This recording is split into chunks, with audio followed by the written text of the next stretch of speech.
өлкеге десе де қаһарман халықтың бүгінгі толқыны жас толқын дәл осы қос ұғыммен жігерленетіні жасырын емес. Бұл тәуелсіз елдің тағары тұғырын шегелейтіні шын. Арнағайын эфирде Айбын әскери патриоттық бағдарламасы және сіздермен бірге мен Мөлдір Бекеева. Бүгінгі бағдарламамызда сіздер үшін Мұхтар Әуезов атындағы Оңтүстік Қазақстан мемлекеттік университетіндегі әскери кафедра және мұндағы мамандықты меңгеруге мүмкіндік алған тарапты таныстырамыз.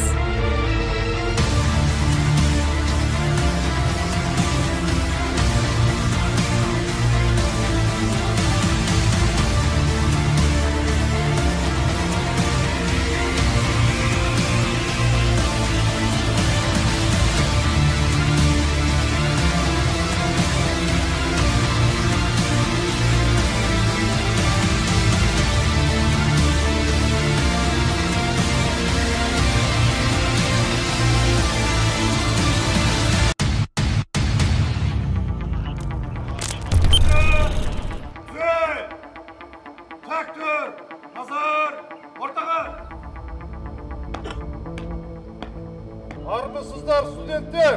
Сауыңызбен қалайымызы! Еркін тұр! Еркін тұр! Кафедра! Көй! Тәкбір! Назар! Ортаға! Полковник мырза, әскери кафедра сапқа құрылды. Кезекші, Айыр Бүркебай! Қадам! Бас!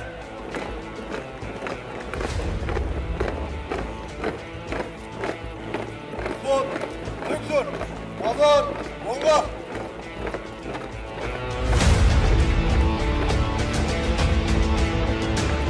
Әскери сабақ бұл университет қабырғасында әскери күн деп аталады. Себебі оқу орнында күні бойы студенттер тек аталған салаға қатысты пәндерді оқып жаттығады. Алғашқы сағаттары аяқты адымдап басудың өзі сын ескертпе арқылы басталып, саптық жүріске сабақтасады.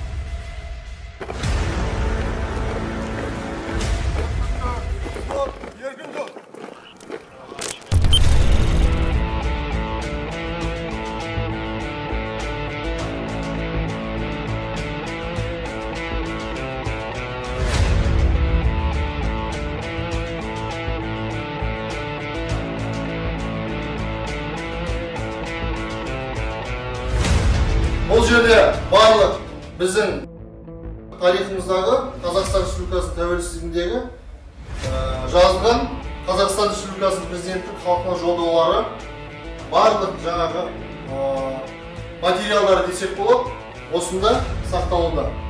Осы жерін алып, біліп, осы жерін оқуға білуге болады. Қырағылық пен қатаң тәртіпті, тегеурінді тәжірибені талап ететін әскери сабақтар алдымен теориялық білімді қажетсінетіні хақ. Сол мақсатта оқу орнында студенттер үшін кітап қоры 5,5 мыңнан асатын кітапхана жұмыс жасайды. Саланың қыры мен сыры, әскери техникалық даярлық, қару-жарақ пен ұрыс алаңындағы ұтымды тың тәсілдер, сондай-ақ әлеуметтік құқықтық сауаттылықтарын арттырып, озық жалпы тактикаларды оқып біледі. Әскери ұйымдастырушылық жұмыстарды да осында жаттайды. Мен әскери кафедрада қазіргі оқып отқан жалпы әскери жарғы. Бұл жерде біз көптеген мәліметтерді аламыз, және біз журналдар, әсіресе Айбын журналын оқимыз, және әскери киім нысанын. Бұл дәрісханада көптеген кітаптар, оқулықтар бар. Соның ішінде біз көбінесе оқитынымыз әскери жарғылар мен конституцияларды. Бұл алдағы уақытта әскери кафедра маманы болып, және әскери жарғылар жаттап, осы кафедраны бітіріп шыққаннан кейін мен халқыма адал қызмет етіп, әскери адам болуды мақсат етемін.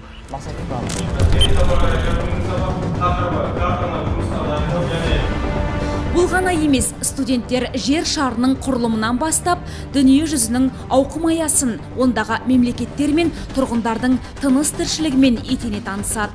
Дәріс арқылы Қазақстанның ғана емес, өзге де қатарлас елдердің қарулы күштерінің қуат қаңқасын қадағалап, техникалық құрал күштерін таразылайды. Бұл бәсекелестік барда техникалық жасақтың сапасы мен қауқары қарыштайтынын құнттаса керек.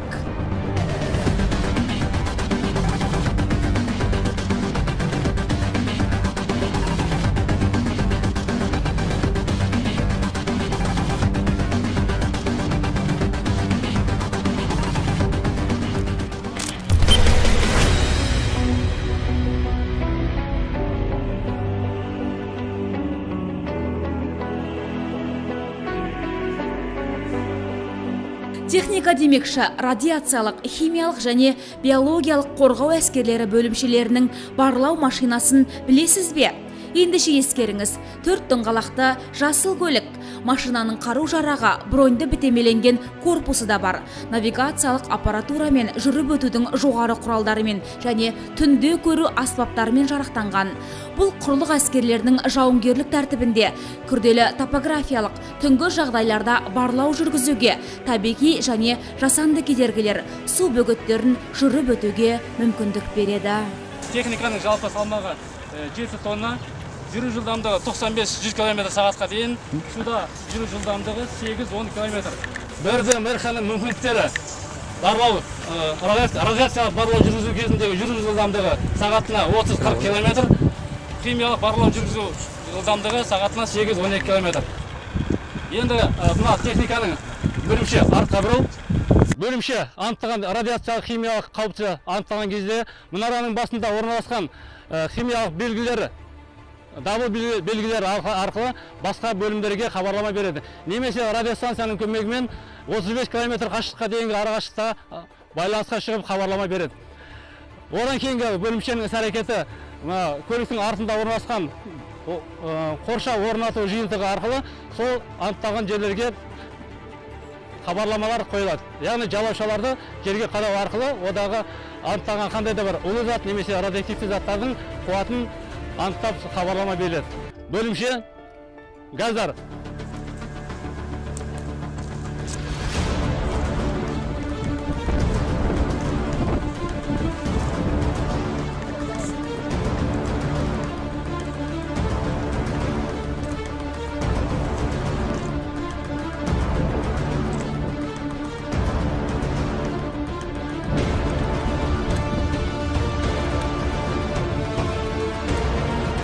Жүктелген міндет бойынша химиялық барлау құралдарын алып, ішіндегі индикатор жабдықталған индикатор түтікшелер арқылы ауадағы улы заттардың қоспасын анықтайды. Бұл анықтау кезінде жабдықтың құрамындағы сорғы арқылы индикатор түтікшелердің екі жоғары жағын кесу арқылы осы схемаларды бірінші орындайды. Одан кейін индикатор түтікшені насостың ортасында арнайы тесікшеге қойып, ауаның қоспасындағы улы заттарды анықтау мақсатында насоспенен жұмыс жасайды. Егер ауада қандай да бір химиялық улы заттардың қоспасы болған жағдайда, осы белгіленген түтікше арқылы қандай да бір концентрациясын анықтайды. Мысалы, егер мынау улы заттың аты иприт деп аталатын болсақ, қазір мына химик барлаушының қолындағы түтікше мынау көрсетілген, этикеткада көрсетілген бояулардың өзгерісі бойынша осы улы заттардың қауіпті концентрациясын анықтайды. Химик барлаушы нәтижесін баянда. Ауадағы улы заттардың концентрациясы ауада жоқ. Барлауды жалғастыр. Химик барлаушы белгіленген аудандағы радиация деңгейін анықтауға кіріс.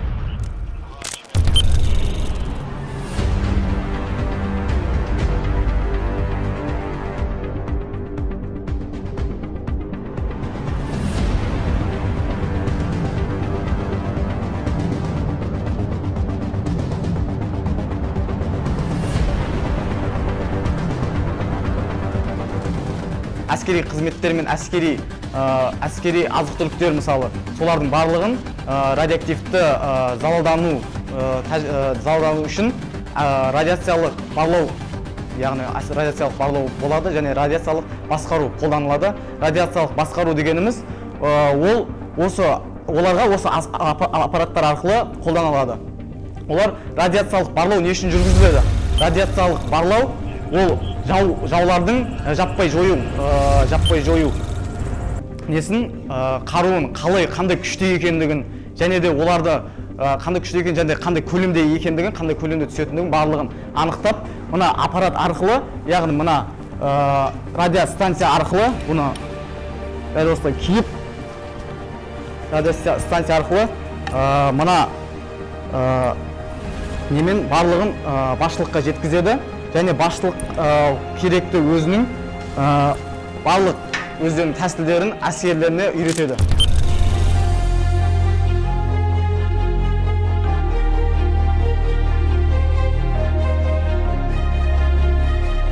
Зертханаға зерделенуге жөнелтілген жиынтықтардың әрқайсысы үлкен зейінмен қаралады.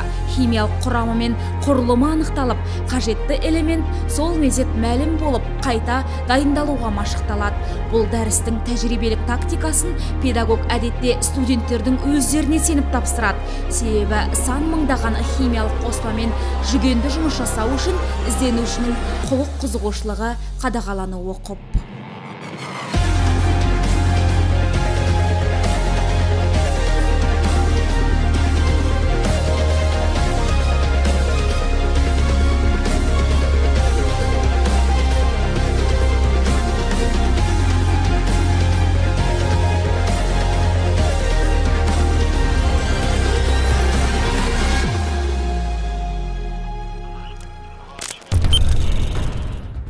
Оқу орнындағы 9 әскери есеп мамандықтың қатарында идеологиялық жұмыстарды ұйымдастыру да бар. Аталған саланы тек қыз балалары оқып меңгереді. Бір жетінің ішіндегі бір күнін осы қоғамдық сананы сан қырынан танып білуге бөледі.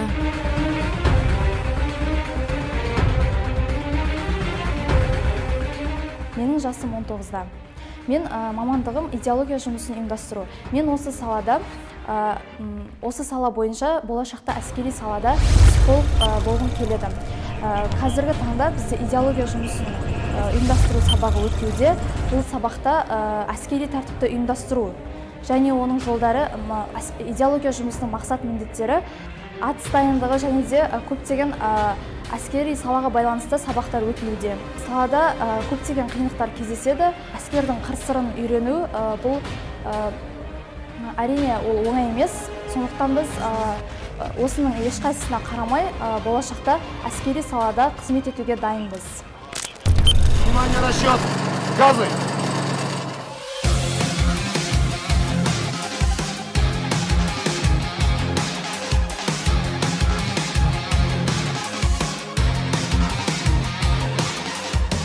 Кезек тәжірибелік сағаттарға келгенде автомай құю станциясының яки бекетінің жұмыстары бірінші көрінеді. Себебі қайбір қару-жарақты, жауынгерлік техниканы және көлікті толық газсыздандыру, қатерсіздендіру және залалсыздандыру осында орындалады. Тіпті бұл бекет сұйықтықтарды бір ыдыстан екінші бір ыдысқа ауыстыру үшін арналған.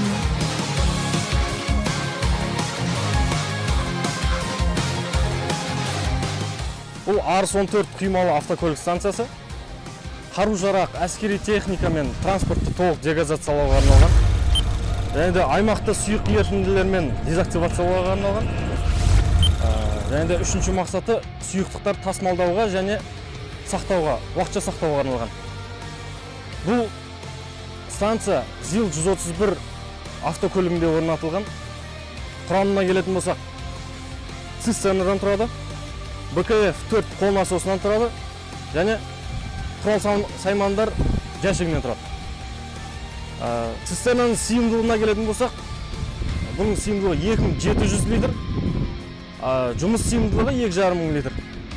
БКФ-4 насосының көмегімен бұл цистерна 45 минутта толтырылады.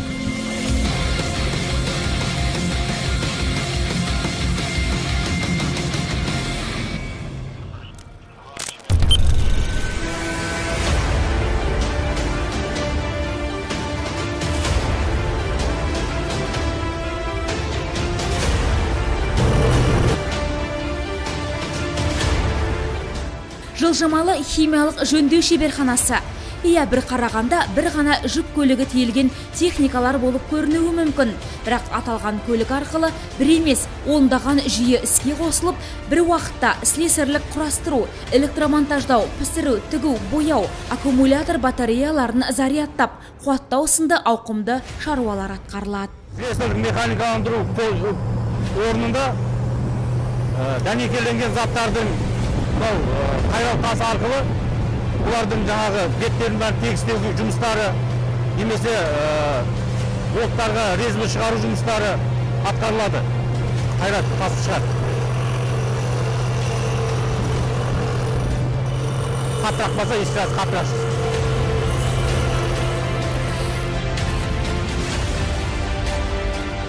Шеберхананың негізгі бағыты қызмет құзыреті осы. Жасағындағы жабдықтардың техникалық ақау бөлігін анықтап бүтіндеу. Тіпті әрбір қондырғы құрал бөліктерін біртіндеп түгендеуге тиісті. Бүгінгі менің жұмысым противогаздарды ақауды анықтау. Бұл ақауды анықтау үшін арнайы лампаның көмегімен анықтаймыз. Лампаға противогазды кигізіп, ақауды іздейміз. Бұны ақауды тапқаннан кейін, бұны жамау керекпіз. Желімнің көмегімен желімді жағамыз, ақау бар жерге. Арнайы резинкені сол жерге жабыстырып, үстінен басып өтеміз. Бір рет.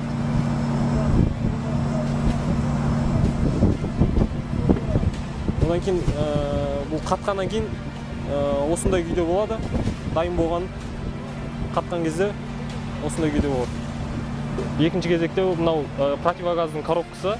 Бұл противогаздың коробкасын бұрандасын қалпына келтіруіміз керек, зақымдалған. Ол үшін мынандай қондырғыны қолданамыз.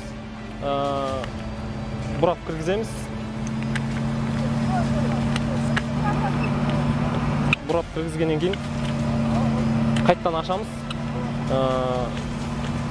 Ашқаннан кейін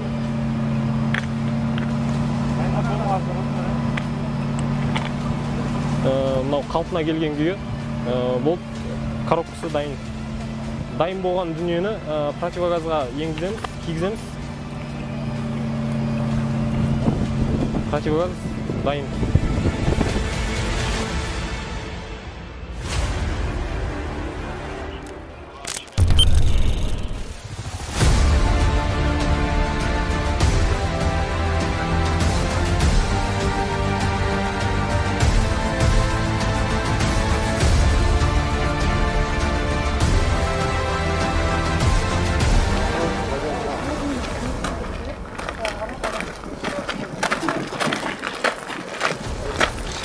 Әскери бөлімдердің әскери белгіленген аймағын, қоршаудағы қоймалардың қауіпсіздігін қамтамасыз ету үшін қарауылдық қызметтерді ұйымдастыруды жетік білу керек.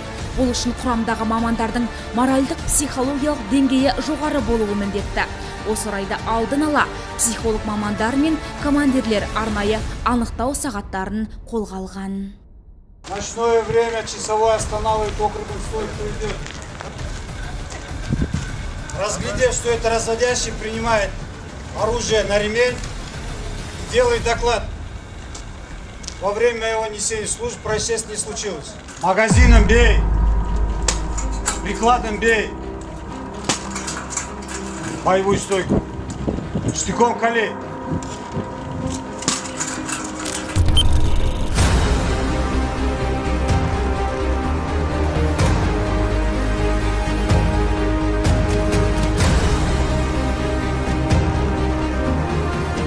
Оқу орнының сабақтарынан дене тәрбиесі де шет қалмайды. Әскери сала маман үшін маңызы зор жаттығу жұмыстары дәл осылай күрделенген кесте бойынша өрбейді. Әдегеннен ақ әлсіздікпен күресуді көздейтін әскери бөлім үшін бұл аса ауырлық туғызбайтын сияқты. Біз күнделікті осы жаттығу барысында негізгі жасайтын жаттығуымыз 3-ші, 7-ші, 8-ші нөмір жаттығу бар. Бұл жерде 3-ші жаттығуда кермеге тартылуда 9 бен 12 тартылу барысында 3-тік бағаға, 12-ден 15 тартылу кермеге тартылуда 4-тік баға, 15-тен ары 5-тік баға күндер жаттығу жасаймыз. Әрбір осы келген күндерімізде біз сағат 17:00-ден 17:30 аралығында осы жаттығулармен айналысамыз. Бұл әрбір әскери адам үшін және де болашақ әскери адамдар үшін жаттығу жасау денсаулыққа өзіндік бір пайдасы бар, және де әрбір адам осы әскери өмірдегі физикалық тұрғыдан мықты болуға тиіс деп санаймыз.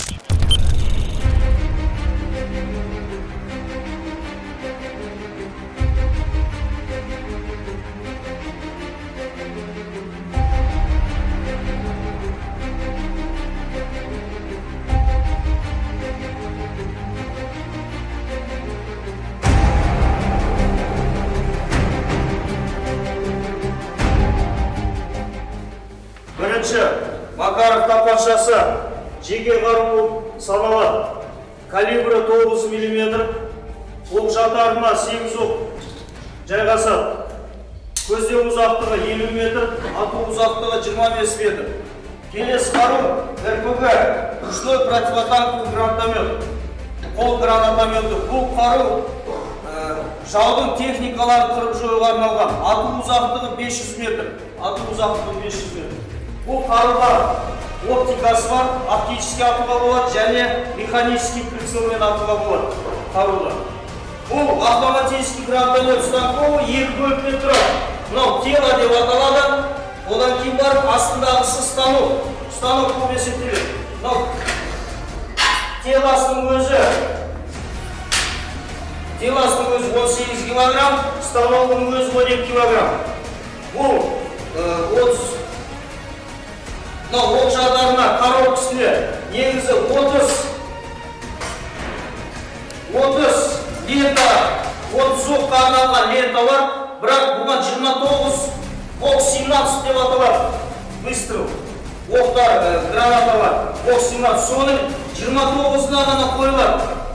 30-шысы бос тұрады. Себебі заряжат кеткен кезде бір лента естеу керек, бос кету керек. Одан кейін барып, бұны оқтауға болады деген сөз.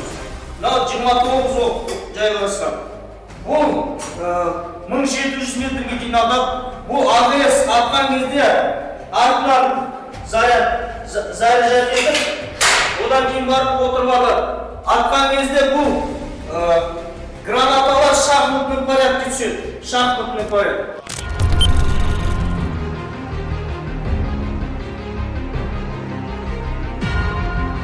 Қару-жарақтар жиынтығы мен теориялық жүзінде етене танысқан топ енді қаруды қолына ұстап, іс жүзіндегі әрекетке көшеді.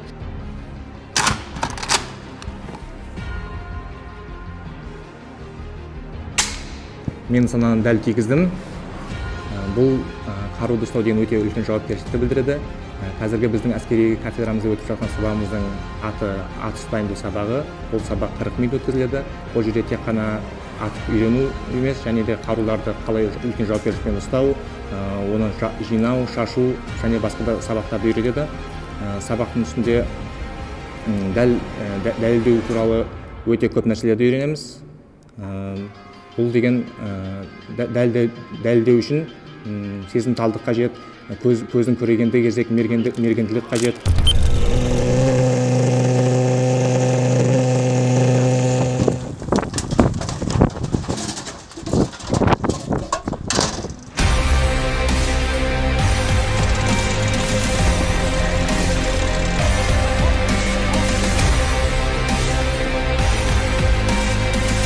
Әскердегі әрекеттердің ең маңыздысы бөлімшенің шабуылдағы іс-қимылы.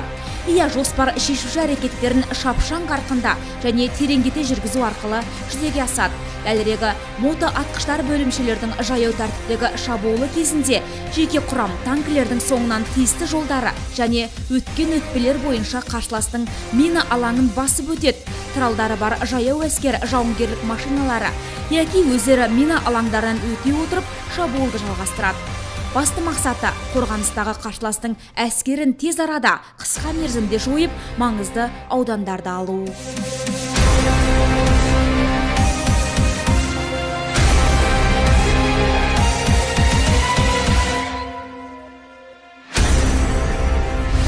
Біз жауынгерлік ұрыс машинасында сабақ кезінде немесе отанға қауіп төнген кезде де ыстық болса да, суық болса да шыдап көнуіміз керек. Бізде сабақ кезінде бұны қалай қолданатын, және ішінде қандай техникалар, және де қалай техника қауіпсіздігін сақтауды бәрін бізге үйретеді.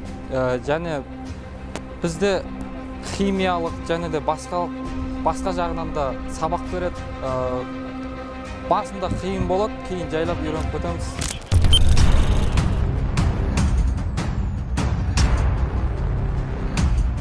Тәуелсіз мемлекеттің өз ұлттық қарулы күштерін құрғалы, әскери білімнің мемлекеттік жүйесі қалыптасты. маңызды мүдделерін құнттады. Ал Мұхтар Әуезов атындағы Оңтүстік Қазақстан мемлекеттік университетінің әскери кафедрасы осы қорғаныс жүйесінің айнымас бөлігіне айналғаны қуантады. Бүгінге дейін оқу орны 18 мыңнан астам запастағы офицер кадрларын дайындап шығарған.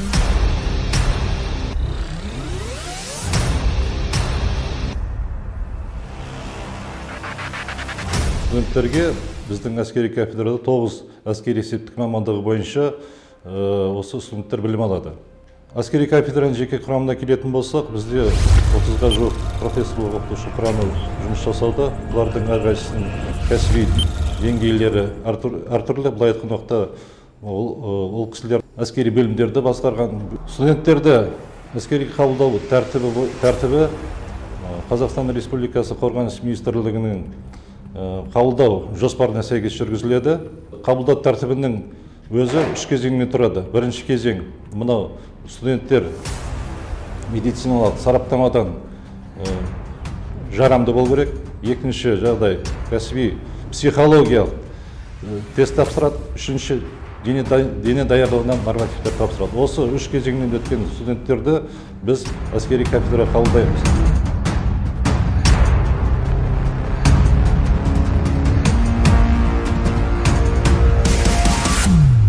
Университет қабырғасында әскери кафедра осыдан 54 жыл бұрын құрылған. Қазір мұнда 1200 студент білім алады. Оның 93-і қыз балалары. Ал аталған оқу орнын тәмамдаған түлектер әскери лейтенант шенін алып шығады. Қымбатты көрермен қауым, менің бүгінгі айтар ақпарым әзірге осы. Келесі бағдарламада кездескенше аман сау болыңыздар.